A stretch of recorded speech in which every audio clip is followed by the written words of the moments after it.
Huawei Mate 8 review design. Huawei produces a great all-metal phone design.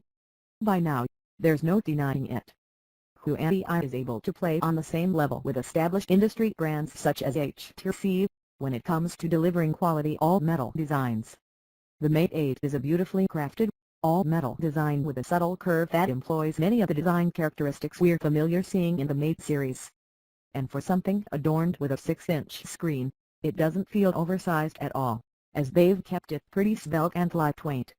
By no means is it meant to be a one-hand device, but the aesthetics make it a far more forgiving thing to handle.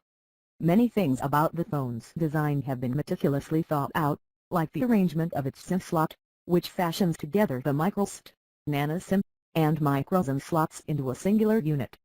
If that's not versatility, then we don't know what island. There's also the recessed fingerprint sensor on its back too, which, just like the one in the Nexus 6P, is remarkably accurate and responsive. Plus, it's in a good placement as we hold the phone. Display same overblown colors as usual, but it comes with a more potent luminance. The Mate 8 comes with a 6-inch IPS LCD display that's slapped with 1080p resolution. The resulting pixel density of 367 ppi is certainly sufficient in reading out fine text with our eyes from a normal distance. Thankfully, the display that's present here is significantly more improved with its brightness output than the one in the Mate S that we reviewed last month. In particular, its peak luminance reaches 492 nits, making it more visible under direct sunlight. However, it shares the same color reproduction as the Mate S, as opposed to the more accurate panel of the Mate 7 before it. Therefore, colors appear overblown, which some folks won't mind, but the results aren't necessarily true to life. System performance. The Kirin 950 is a benchmark trailblazer. If this is any indication of what's on the horizon, then Huawei is shaping up to be a formidable force, because its homebrewed 64-bit Kirin 950 social delivers impressive results with the Mate 8.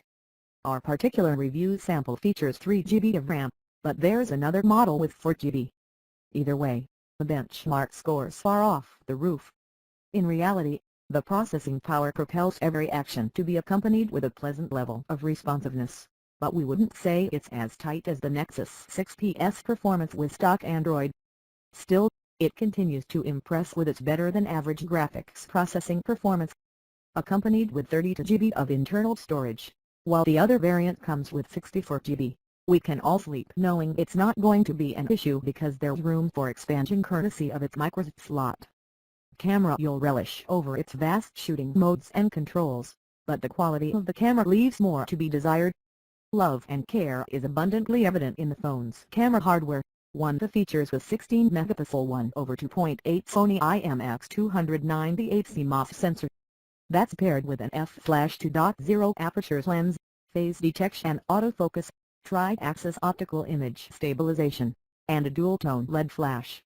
If that's not enough, the 8-megapixel front snapper ensures it's going to be more than adequate for selfies. Even with the dreamy combination, the only chink in its armor is the fact that video recording tops out at 1080p. In complementing the rich camera gear, the Huawei Mate 8 runs the same diversified camera interface we've seen in many iterations of its EMUI skin. There's a vast set of tools, shooting modes, and yes, a manual mode as well to please advanced users, but despite all of its prowess in the still shot department, the video recording experience is still largely an automatic affair once the record button is pressed.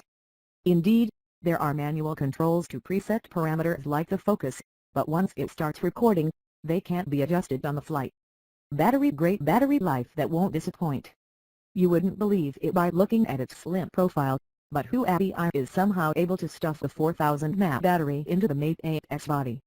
However, since the device's settings didn't allow us to set its display brightness at anything close enough to 200 nits, we were unable to run our custom battery test, which we're always running at 200 nit display brightness. Despite that, we're satisfied by its real-world battery life performance, where it easily eclipses a full day.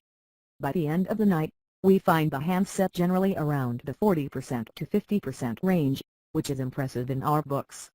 And while its 156 minutes of charge time isn't the fastest in comparison to the greats, we have to bear in mind that it's packing a significantly larger battery than many of its contemporaries.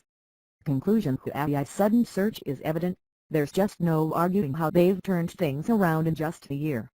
The Huawei Mate 8 is yet another device in their portfolio that shows that they're not backing down anytime soon, as it's quickly establishing itself as a premium phablet with Marshmallow on board.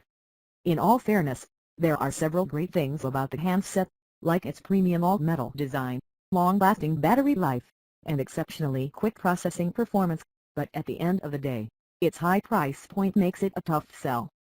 The handset is already available overseas, where it's slapped with a starting cost of €599 $643. That's honestly tough to swallow, given that we can spout out several phones that have better characteristics and performances, plus, several of them are lower in price. That said, it's still not a crazy idea to import it, if you truly want a phone that looks different from everything else sold here domestically.